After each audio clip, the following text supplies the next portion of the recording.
Welcome, everybody, to this Digital Hollywood session for the AI Summit. I'm Peter Csathy, and today we're talking about the Hollywood trajectory of generative AI video and where it is today, where it's going, and practical applications of what we see today, but going in the next several years. And truly, this is an amazing panel that we have. A lot of people say it, but this one is really true when you look at the 5 people that we have in the panel. So I'm going to allow everybody to introduce themselves, but I'm just going to give a little one-liner first before you get that chance. So we have Paul Trillo, who's one of the leading AI filmmakers, showing the way with Sora and a number of other different tools that he'll talk about. And I've gotten to know Paul in the last couple of months, and true visionary guy. So Paul, great to have you here. Thank you for having me. Of course. And then Jen Hollingsworth, who's a classic, and I've known Jen for a long, long time. She's the Chief Commercial Officer over at Flawless AI, a great company also. Track them very closely. So Jen, great to see you. Good to see you. Renard Jenkins. Renard and I met just a couple months ago as well, and one of the leading AI evangelists out there who also is CEO of I282 Technologies. So Renard, good to see you. Yeah, good to see everybody. Thanks, Peter. Yeah, of course. And Andy Beach. Andy and I just recently connected, actually. And Andy is CTO of the Media and Entertainment Group at Microsoft. So a small little company you may have heard of that's in the overall AI space. Andy, we're small, but we're gonna do great things one day. Yeah, you're gonna try to break out. Yeah, exactly. And then Phillip Fury, who's a founder of Artistic Inertia. And Phillip is somebody who I've known now for many, many months. A young entrepreneur who's really kind of on the bleeding edge of storytelling in AI and implementation of AI. So, Phillip, good to see you. Hello, thanks for having me. All right. With those one-liners, I'm going to let each of you just let's take a minute, not more, just to give a little bit more background, a little bit more flesh on what I said. So, Paul, why don't we start with you? Great, sure. Yeah, so I'm a filmmaker. I've been, directing for, I guess 12 or 13 years now, always experimenting with format, techniques, technology. I sort of have a arts background, so I came into filmmaking from more of a, experimental video art, sort of, and blended with visual effects and motion graphics, which I was kind of doing early on. And I kind of took those sensibilities and fused it together in my personal work. And so it's led to, just tons of exploration. And I've never kind of shied away from things that I think are ambitious, or I don't know how to do them, or I don't know what it is. I've always kind of leaned into that. And so I started to play with AI even as early as 2016, and then a little more in 2020. And then in 2022, really saw it as a big paradigm shift for visual effects, which again, I've played with a lot in my work. And so I just kind of started to follow that path to see where it would go. And and here we are today. Excellent. Thanks for that. Jen, how about you? What was your path into this brave new world of generative AI? Yeah. So I actually I started in film 21 years ago. So I was in film for 20 years, started at Sony, where I really got my first experience. I have more of a business background. So I was really put into the sort of creative business space, learning, just learning about content, learning about back-end deals, learning about talent deals, film models. It was really fascinating coming from automotive, which I had done the previous 5 years. So it was really fascinating to me to jump into the space. I worked for Sony Screen Gems. I was there for a few years and then decided I wanted to learn like really fast. I want to really dive into this industry. So I went to a production company called Mandate Pictures, where I was there for 2.5 years. It was definitely drinking from a fire hose, and I learned a lot about development, licensing, really putting together a film for distribution to the big studios. So it was a little bit the other side of the studio life. And after 2.5 years, we sold that company to Lionsgate. And then I jumped into the Lionsgate world and eventually became the COO of the motion picture group there. It was absolutely awesome. The whole experience, the whole ride was awesome. And then filmmaking started to get harder and harder. And then post-pandemic, it was really hard. And all the rise of the streaming platforms. And as I was sitting in my seat at Lionsgate, I met the founders of Flawless. I just randomly met them and was talking to them about their products. AI wasn't a thing at the time. It was before ChatGPT, so it was really not in my world. So I just talking to them, and they were talking about the tools that we're building and we're going to take commercial. And I just was completely taken by this technology. And the more they talked about it, the more I thought this could completely transform filmmaking and solve at a high level, like across an ecosystem, the problems that I was trying to solve at Lionsgate. With too expensive to make a film, takes too long, and they're not global. Like we aren't making truly global content. So that was what sold me to move to this side of the world. So I didn't have to leave entertainment, but I could really punch through to something more visionary. So it's been really fun so far. Great. Appreciate that. And Renard, how about you? Yeah, I tell everyone I'm a creative first and a curious engineer second. I got into this business a long time ago on the film side and believe it or not, on the radio side as well. And worked in commercials and films and, filmed television shows that actually shot on film back then. And then I moved into live sports because I could get benefits. And and no more freelance. So I did live sports for a little while, and then moved into broadcast and started working in the space of machine learning and automation all the way back to 2003, in really building in that space. And I was one of those early folks who would tell people stop using the term artificial intelligence, because what you're really doing is automation and machine learning. So stop calling it AI. And then the shift happened, and I said, now we can really say that we are in a space where artificial intelligence has entered into the media and entertainment world. And so being that I had that background with supply chain and production pipelines and building all of those things and workflows and all that fun stuff, it was just a natural transition to continue to build on that and to pull these tools into the space. So I really focus, and my company focuses on doing this work, but doing it in a responsible and an ethical way, so that one, everybody keeps working, and we keep the pool filled with party animals and inflatables, and keep this party going. That's what it's all about. You got to keep the party going. So that's what creativity is. That's it. Thank you, Renard. Thanks very much. And Andy, how about you? It's funny. I feel like I have a similar story. Despite being a technologist, I have a degree in film, started in production, was always creative, but always technical as well. Started doing video compression very early on, and then got the privilege of moving into startups and doing product management in that space and helping build and design a lot of new compression tools, which was really the first place I touched anything in the AI ML space. Doing up-res and picture quality improvement was heavily dependent on that even 20 years ago. So then I came to Microsoft and worked for a number of years doing a variety of media-related engineering roles, helping customers and partners build out new functionality, taking advantage of all the fun and strange things we cook up here at Microsoft. And then the last 2.5 years has been an AI roller coaster of helping everybody. It's been mostly going up. It's been a lot not of as much of not much of a roller coaster. It's been a lot of questions around where should we use it? What are we going to use it for? And then it becomes a question of, well, what can't it do at some stage? And that's been a lot of the conversation. So that's sort of how I got into all of it. Thanks for that. Appreciate that. And Phillip.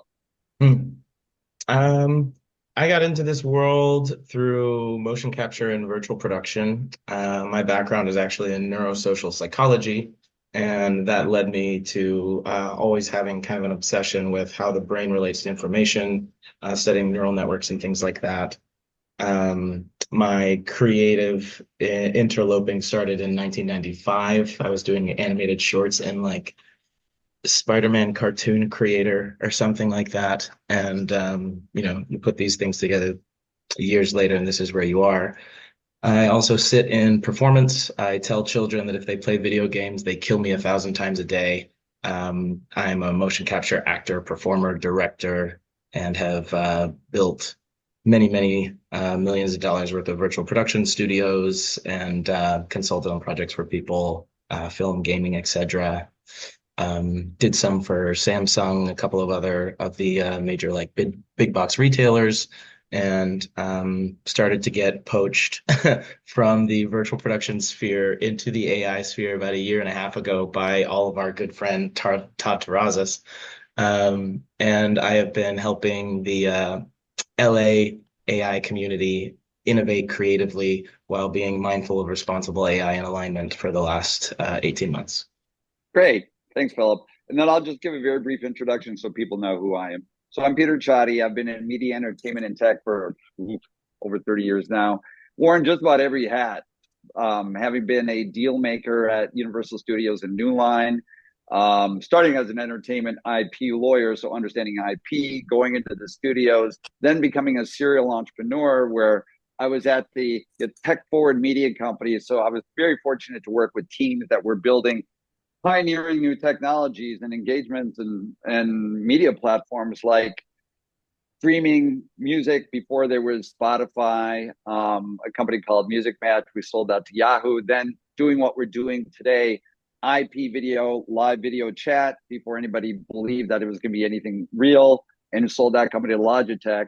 And then Andy, you may know this company, Sorensen Media. I was CEO of Sorensen for a number of years before I became more of a deal maker, connector. And so I have a company called Creative Media, my firm, where I do a lot of partnerships, bringing people together, a lot of business development and just deal making and facilitation. And what brought me to this in generative AI, that as soon as ChatGPT came out, I just put a stake in the ground. My gut, I've been very fortunate. My gut has been right with various revolutions on the tech and media. And I just felt it, invested in it. And so that's my brain is like tech, media, bringing them together. So a lot of the same things. Okay, so with that, this is a great panel. Let's get into, we have a lot of ground to cover.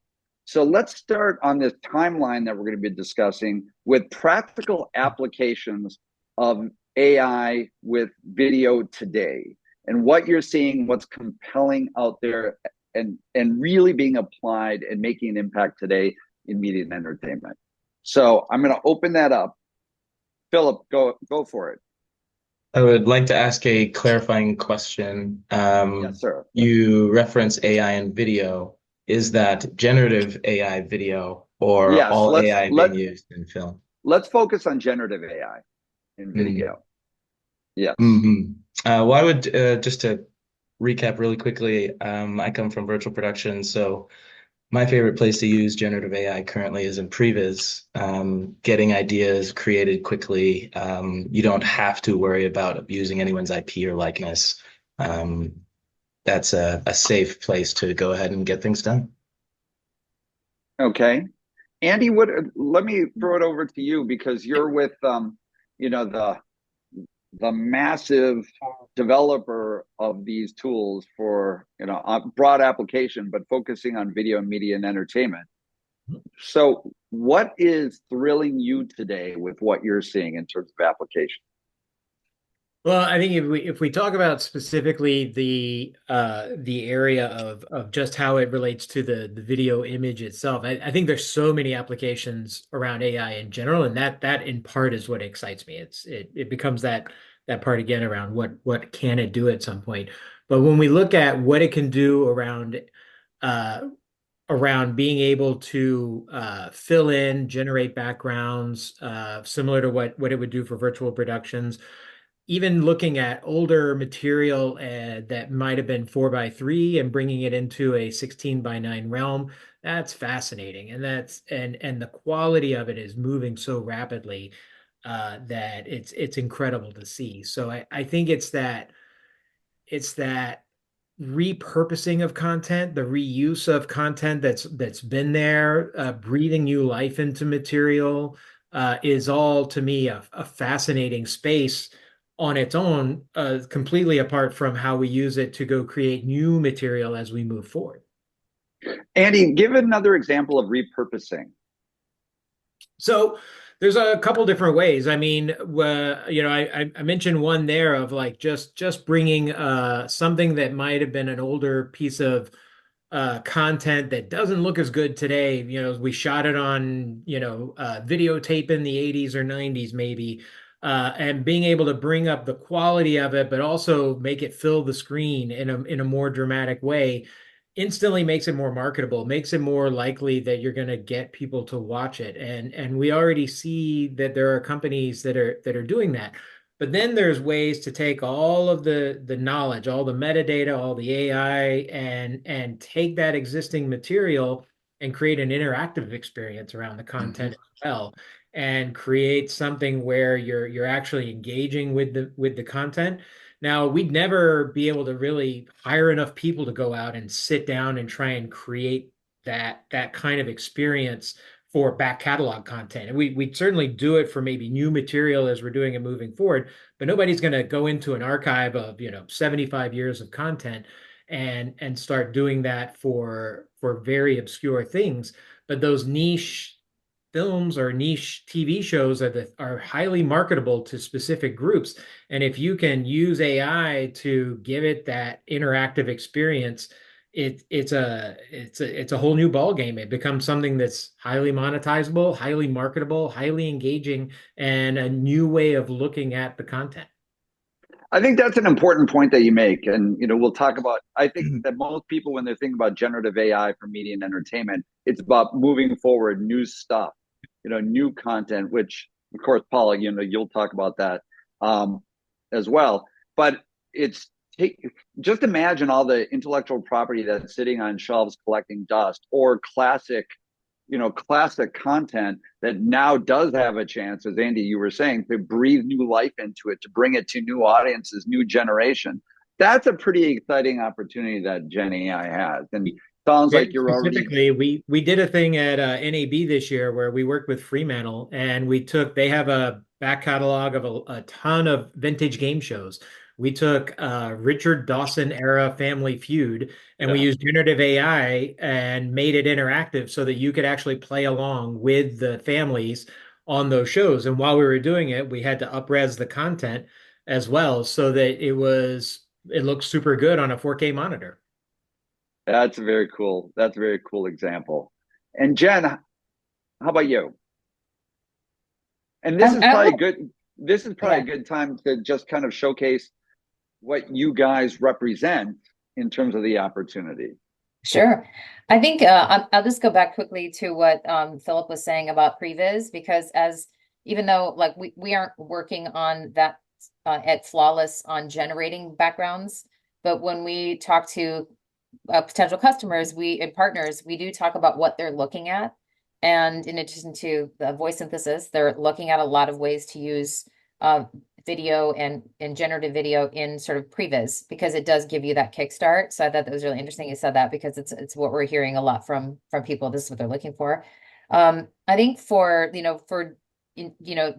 generative video on our side, what we're building at Flawless, it's really it's interesting because it runs hand in hand with creating a more immersive experience, but we are focused on human faces. We're actually so focused on humans, we haven't stepped into animation yet, because our generalized models are trained on humans, because it's the hardest. We have the most movement. We have the most, I would say, idiosyncratic styles related to each person. And we wanted to make it at a cinematic quality that could be used for the highest level IMAX films.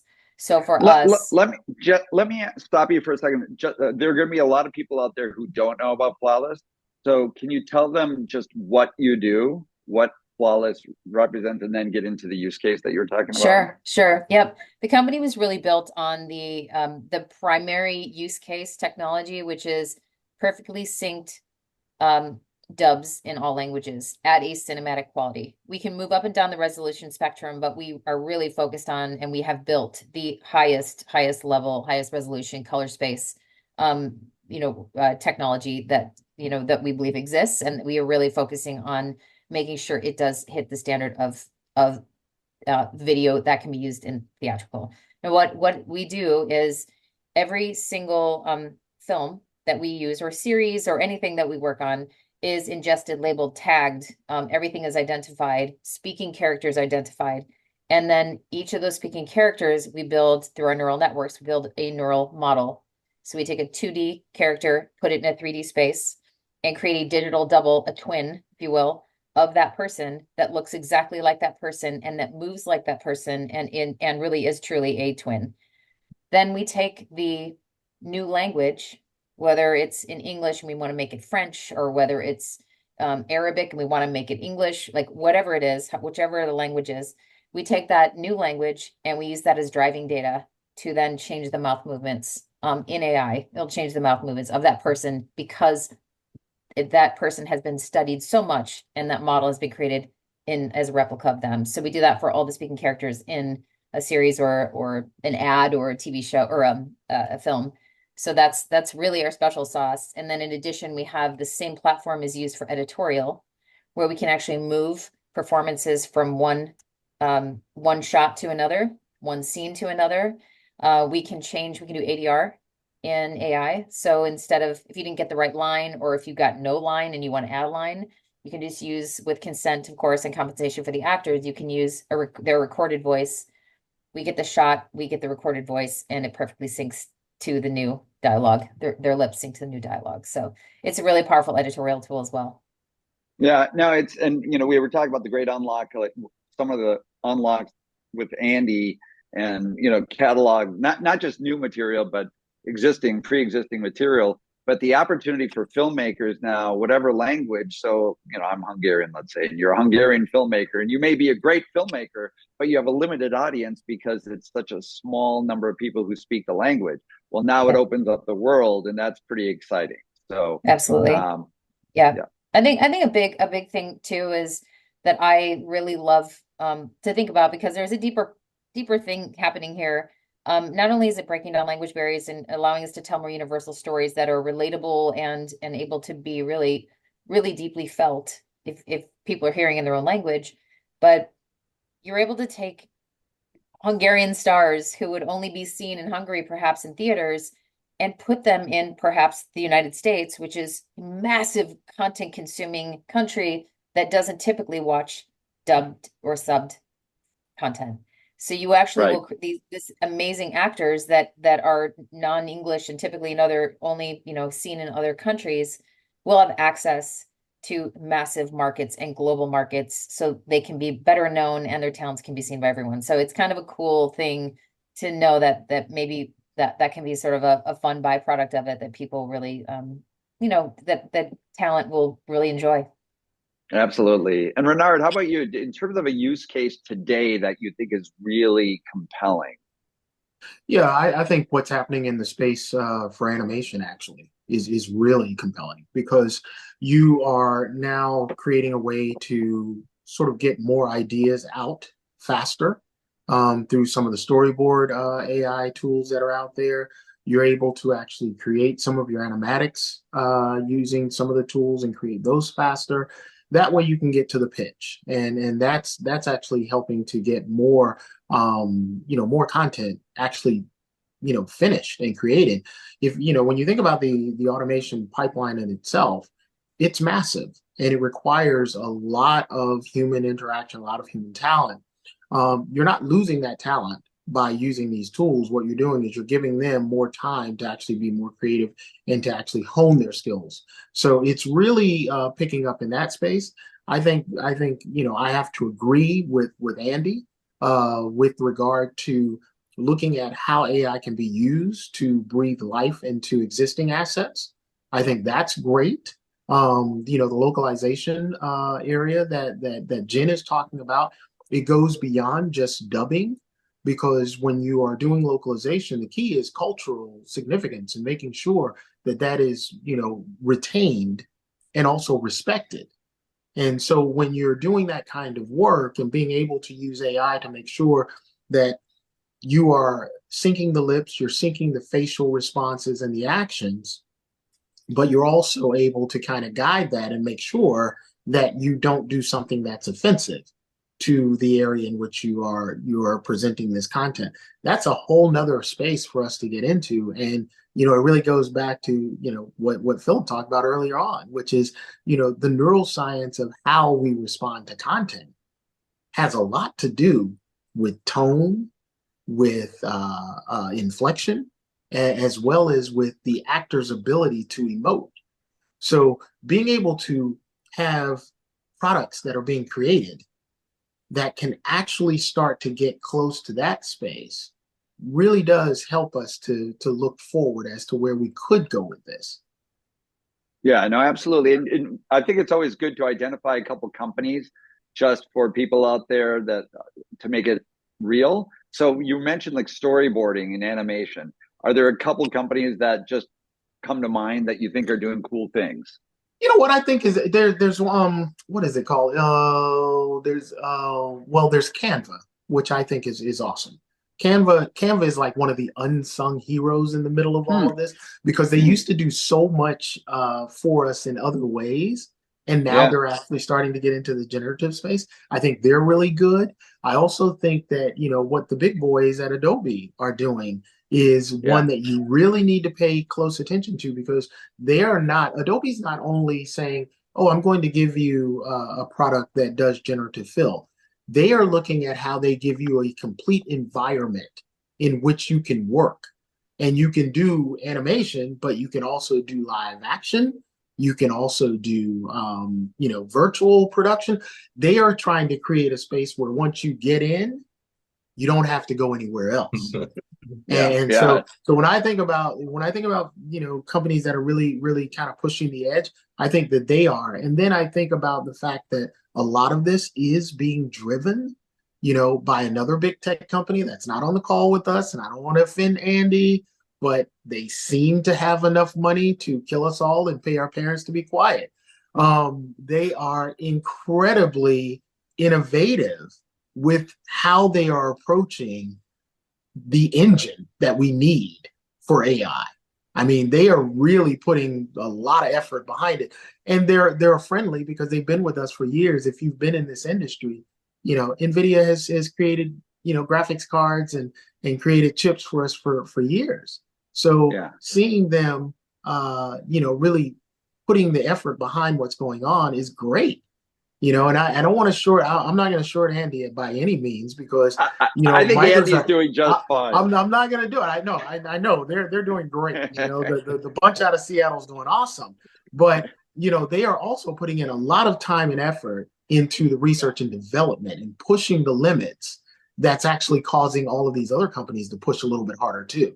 So those are the things that I think are really, if you put me on the line and say I got to name some names, then those are the ones that come up to mind right off the bat. No, it gets really interesting. And by the way, just for everybody out there, I think most people know that when we talk about Andy and Microsoft, obviously Microsoft is the biggest investor when it comes to open AI. So many people really put them together. Exactly. So it's an interesting. I'll ask Andy to comment on that later. And then Paul, I intentionally left you last as the creative, because then it gets into the timeline of like where you are today as a creative, but then, how fast is this all moving? And what do you see in the next year, 2 years, 5 years?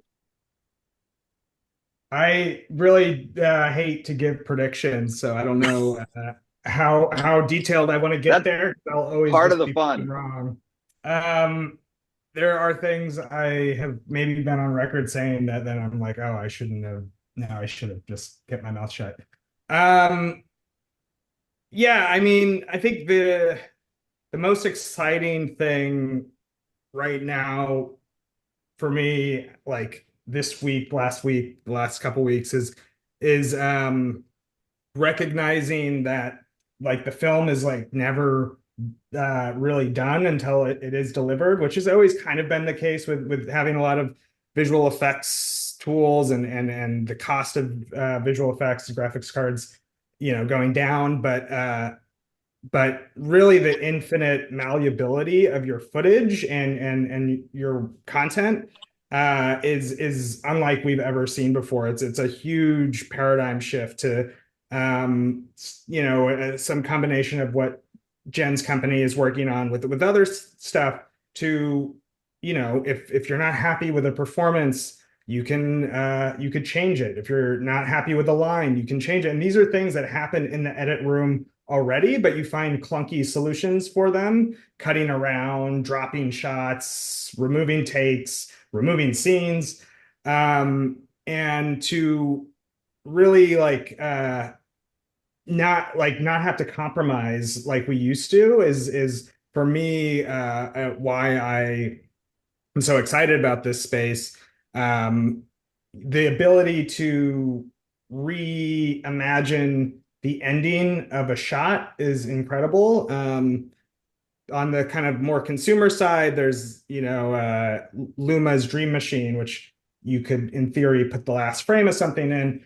But Sora also has the ability to reimagine the shot, or you can kind of take this 3 seconds and then this 3 seconds and imagine what happens in between those two moments, or you could string together a whole sequence of shots and try to figure out. And so this is something I'm playing with in a new short film. So kind of breathing new life into it by imagining alternate endings, alternate outcomes of the footage we shot. So that complete control and sort of malleability of the footage is something I'm really excited about. And I think just looking down the line, I think the safe bet is that we will be given more control of these tools, and things are going to be are going to honor the vision of the creators closer and closer, as long as we don't fall victim to the sort of forced imposed aesthetics that are built into a lot of these AI models, and you kind of fight to retain your voice.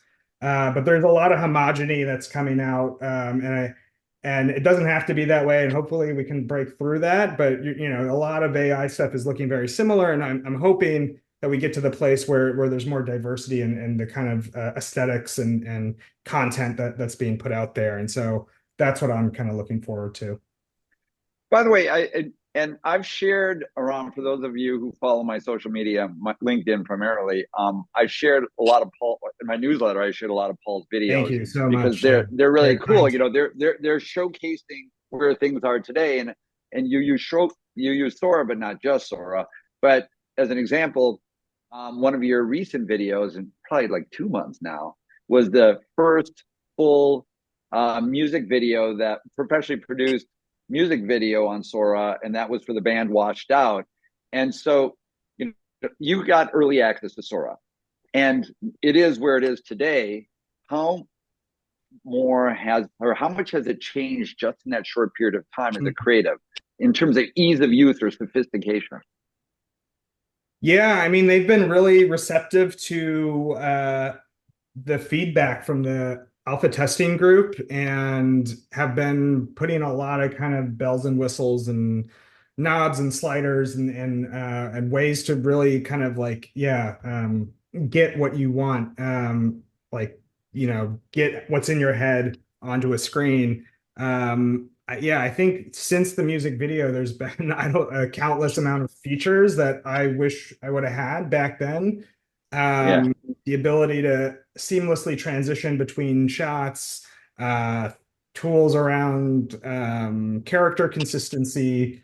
There's a lot of things that they're working on. So I know they are dedicated to giving complete control to the user. But yeah, I don't know. It's also scary watching that happen, because you're it's like training people to not want to pick up a camera, which I'm not fully for that either. As much as I'm using the generative tools, I'm like, damn, this is so good that how do I know the younger generation is gonna be eager enough to go out there and pick up a camera still, when they can just type stuff into a computer. So as exciting as it is to watch these developments, every new kind of development is kind of tampered with this kind of oh man, this is people are gonna forget about the old way. Well, by the way, like, we don't have time to get into those macro issues, but Yeah. there are those fascinating issues. We will get into kind of what it means and how best to prepare for in terms of jobs, professional lives, and all that. I got personal skin in the game because my son goes to NYU Film School and he's a senior, and we're investing in that. So what does that mean? But one quick thing, because Paul and I have talked about it before, I think for everybody out there, a lot of people think that Gen AI, like these tools like Asura, you can prompt and it spits out a video. To create something like Paul does, the sophistication is a process that is insanely intricate, and it's an art in and of itself. But Andy, you see, obviously, you are in the true belly of the beast because OpenAI is Sora and Microsoft is OpenAI, kind of. So, how about you? How fast is this moving, and what do you see the timeline? How Gen AI is going to transform video in the next, you take the period of time, 1 year, 3 years, 5 years. It's extremely hard to pin down that period of time. There became a point in time last year where I kept being asked to like update PowerPoint slides about the features and the things, and I was like, it's literally impossible to do that. I just stopped doing it at some point because it was like a weekly, or there became a point where it was like hour by hour. I felt like there were features that were suddenly showing up that weren't there before. So I think we're gonna, for the next, I'd say 2 years or more, we're in a rapidly evolving, fluctuating area where things are increasing rapidly as to what it can do, what the quality looks like, what the performance is, and what it costs to actually do it. The cost is going to continue to come down, even just in seeing what it takes to run GPT 4.0 today versus GPT 4 a year ago. It's like half the cost. So, I mean, there's incredible, just rapid changes that are coming. So if we look at sort of that 5 year mark, how we're using this and how it gets integrated by a number of different, creative software packages into solutions so that we can use it. Because to me, that the part that's limiting us today is that the creative tools are almost still out of band. You're having to go do something with the Gen AI, and then you bring it back into your Avid or your Adobe or your other. Adobe is doing a great job, to Renard's point, of sort of integrating it and getting it right into the tool set. Avid equally is working on bringing things directly into it. I know Resolve is doing similar elements with their tools. So I think as we start seeing that integration start to come together, it just feels like we're just using our creative tools to go do the things we were doing before, but now they're all super powered because they're all connected and they know how to use data in a different way to allow us to move much faster at what we do. To what Paul was saying, though, I do think there becomes this snapback point where we're gonna, at the 5 year mark, I bet we hit a point where it becomes almost cool to be analog again. And we're gonna have a lot of people who want to do highly traditional. We're gonna see a whole wave. There'll probably be a whole film festival of nothing but 16 millimeter films that everybody wants to go do because that's going to be the snapback. And then we'll hit a balance point between sort of the adoption of all of this cool AI that we're using and the traditional filmmaking that we all know in that language of film that exists. Yeah, I mean, look, that's another good point because you see that in so many different things. The snapback, I love that term. I haven't heard that before, but there is the reaction to it, tying it, bringing it back to, for lack of a better way of putting it, a more naturalistic kind of way. So that's interesting. And then there's the whole continuum in between. And I'll ask the rest of you in terms of the question you always get, I'm sure. When will full advertisements, and since we talk about Paul, he's already created a full music video and so much more, but Madison Avenue using generative AI, almost, not singularly, but significantly, like very significantly, doing almost all of it with little human interaction. When, if ever, do you see that happening with Madison Avenue, and then getting into feature films, so feature quality filmmaking that we've seen, Gen AI doing the vast majority of the work there? Do we see that happening in a time frame like you tell me, Jen? What do you think about over there? Yeah, I think I'll go back to what Paul says. If you let your mind wander too much, you could easily see a time where you fully generative things, if done universally, all start looking similar, and we kind of lose that creativity. So But can I I ask think, you a question on that? yeah. But is that because they naturally will, or is it only because the tools are that sophisticated today, and as they become more sophisticated, they won't fall into what you're saying, that trap of mediocrity? Yeah, I think part of it for me is, and this is, I am no expert in this area, but I will say like that there's only so much information you can scrape from and use for your models to generate. And at some point, it reaches, I believe it will reach some level of saturation to start creating things that kind of look similar, even if they at first look really unique, which is where my hope is. And this is, and I believe this at least for the next few years, there will be a lane and use cases for fully generative, and they will find their homes, and people will be perfectly happy with those there. I think for if I'm talking about film though, I still believe that the filmmaking process is highly creative from humans, but I do believe there are optimizations that can happen with AI to unlock full creative potential of those people and basically replace what we talk about this a lot, and I'm sure you have with your colleagues, is there are mundane tasks that no creative wants to do, like mundane tasks that as a business person I don't want to do, and I'm like, please help me so I don't have to do that and I can do the higher level stuff. And I think that's what I think that is what is happening and will continue to happen. And I'm sure Paul can answer this better than I can as a filmmaker, but there are already tools and will be better and better tools to optimize the filmmaking process, make it cheaper, faster, even higher quality for the budget, and make it more global. And I think those things all together could potentially save some of these studios and create more profitability for films. And even if more immersive, bring people back to the theaters, or there's some momentum around that. So I just feel like if done the right way, the tools can be added in all the right places to elevate creativity across the board for everyone and lead to really like the green lighting. Paul, you mentioned this before, but I always say like the vision at green light is rarely the final product at master. It just doesn't happen because of all the compromise and the budget implications and the unforeseen force majeure things that happen and all these things that happen. And you're like, ugh, and you can't, and thousands of people that go into all this process. So can you use these AI tools to streamline that across the board to make it that more shots hit the screen, everything's highly creative, you can edit far more efficiently and at a higher level than you ever could. And so all of this stuff, I think, works together to, I think in the filmmaking process to really have an ultimate awesome effect, but still keep the humans in power. Yeah. And everybody, we only have about 10 minutes left, so we're going to go kind of rapid fire. But Renard, I want to ask you that too. Fully generative. Do you see fully generative feature films? I know theaters aren't doing great, but nonetheless, theaters aren't going away. But let's say fully generative films in theaters as well as streaming at home. Do you see that happening? Well, first I want to say, Paul, I mean, Andy, I was out shooting 16 mil this weekend. So film is not going anywhere. It's not going anywhere.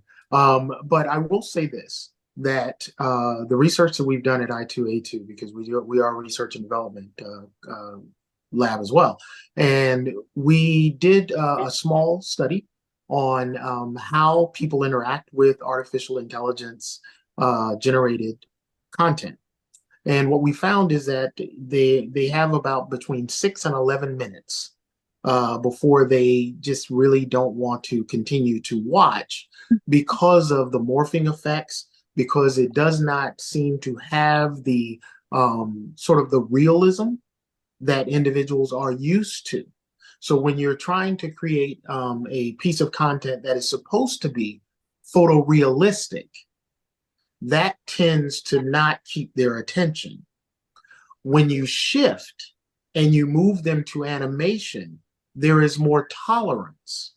And a lot of that has to do with traditional animation generally moved at about 8 to 12 frames per second, as opposed to 24 and 30, which we use for film and video. So they're used to sort of the stuttering or maybe a few frames being skipped in animation. They can suspend their disbelief for animation much more than they can for something that is supposed to be reacting to you with live action. So like I said, it was a very small study. We would love to expand that study out. So if anybody wants to support us, please do.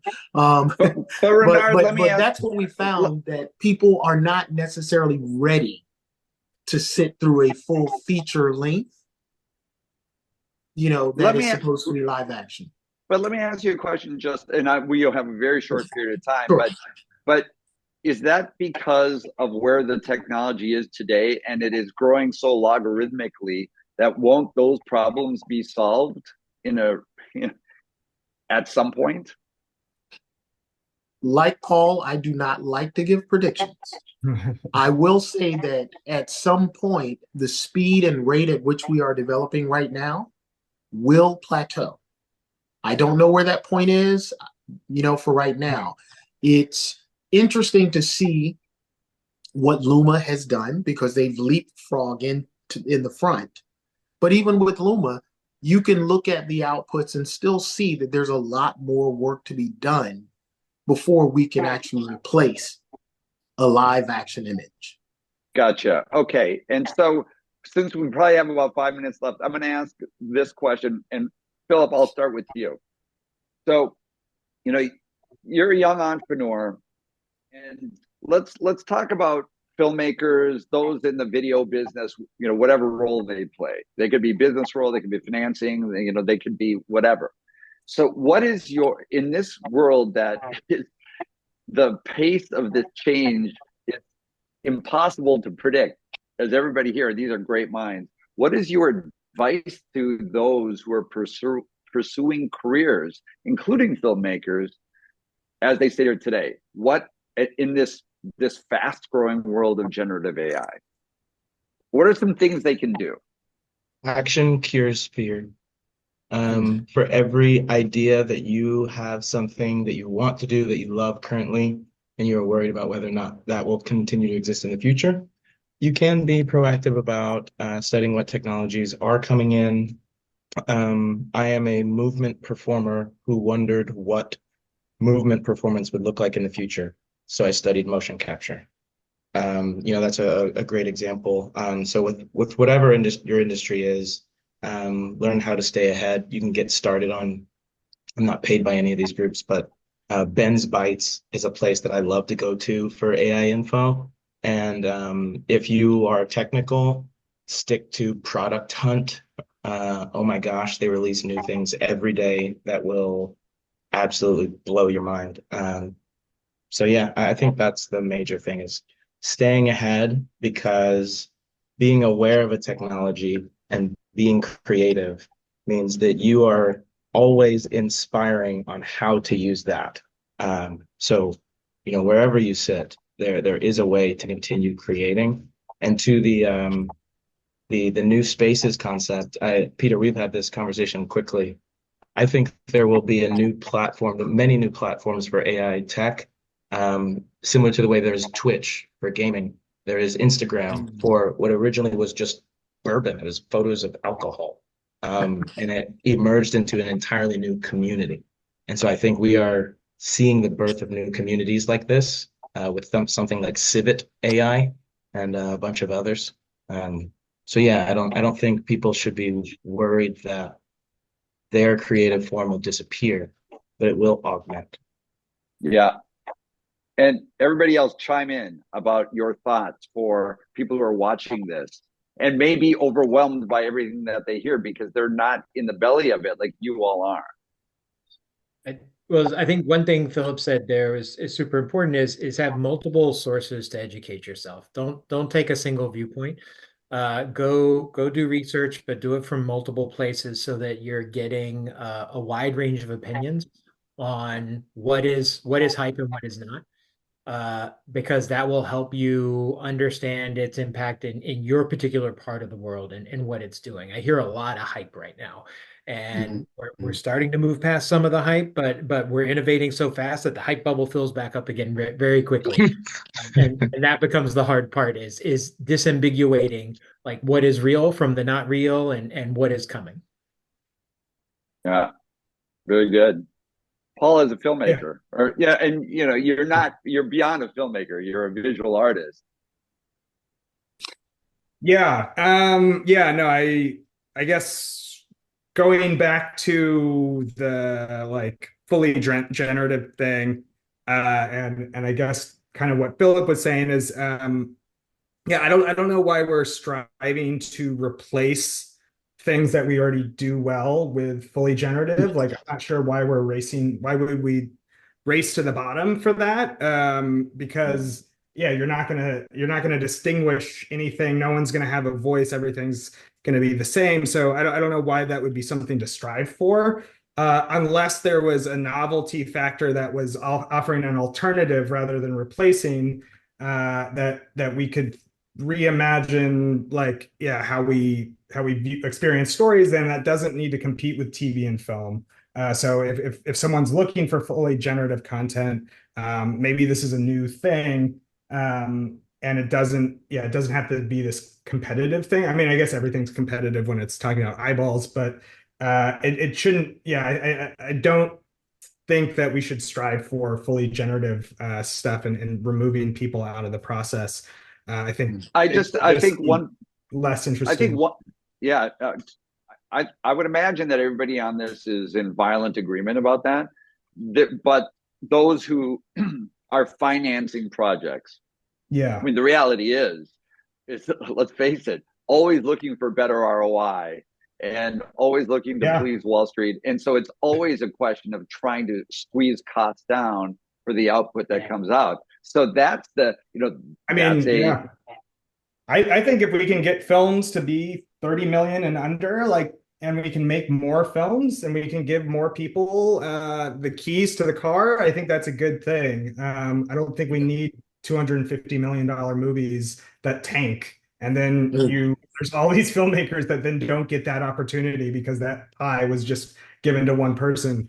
And so that is where I'm excited for AI. And like Renard was saying, I think animation is probably going to be the first field to be kind of, I don't know, rejuvenated maybe, or given a renaissance, because you can have smaller teams telling more unique, risky stories with animation that don't require the 75 million and up budget range. So animation is definitely something to look forward to. And I think maybe also going to your other point of like, if people are interested in what animation kind of things are out there, there's I don't know if Philip likes this, but there's Move AI, which is AI-based motion capture.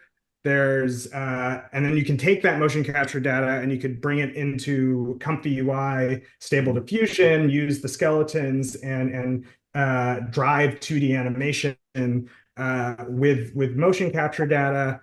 There's also some other tools out there for people that are, I don't know, maybe trying to just get in at like more consumer levels. There's Krea.ai, which you can now put in like keyframes of things, and you can start to like connect keyframes. There's another tool called Fable Prism. Yeah. There's Viggle too, which I've been playing with Viggle a lot, and as like just a very quick proof to concept thing where you put an image in and a video, and it kind of builds a crude 3D model of it. So couple tools out there, I guess, for people that might be interested. Yeah, I mean, I think that's one of the things that it's learning and all the sources. Like Philip, you were talking about different sources, but these tools, go play with them, experiment with them, because then you start beginning to understand the power of it and the knowledge power and use of limitation it. too. Yeah. So and by the way, you're not as scared. Yeah. And I would and also like simply learning the jargon of all of this is important too, so that you can interact intelligently with others in the industry, because that's going to be important from understanding the level of sophistication you have. That will be a plus for, I would imagine, any employer out there. So Renard and Jen, do you have any final thoughts on this? And then we'll end the session. I just have one quick thing because what everyone has said is I completely agree with. The one thing that Peter, that you said that struck a chord with me is, you know, there are studio execs, shareholders, people that are looking for ROI for business performance, and I do feel like there is Are your cherished memories some combination of or some tool suite that people can start exploring where you do figure out a maximum like efficient use case that will optimize your ability to get a project made. And I think that's super important because you can use all the tools in the world or navigate all these tools or not use any tools, but if you can't get the project to look good on paper to get made, it doesn't matter. So what is between the creativity of the filmmaker and what does this need to look like on paper? Like, what can I use and how can I optimize the system here to enable me to get my creative project made? So maybe that's another way to look at it, in addition to what all of you have said, because I agree the curiosity and learning and not being fearful of it and all that stuff is important. But then how do you put it together to get something made? Yeah, very good. Yeah. And Renard, how about the final thought from you? I think really and truly everybody on this panel has said some really fascinating and some really important things. The key to all of this for us is to educate yourself, to remove the fear, understand that these are tools. That is what they are. That is how we should approach this.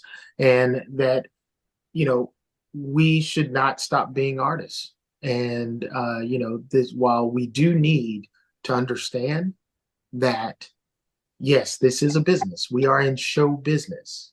It is a business, but we still have to create the show in order to have a business.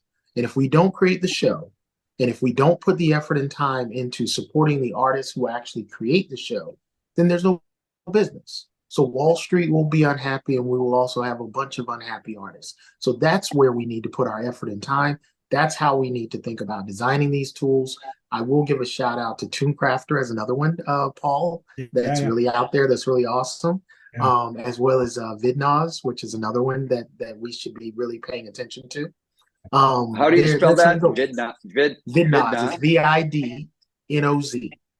Yeah, those are some really good ones to pay attention to. But other than that, I mean, really and truly, look, we've got to embrace this because it's coming.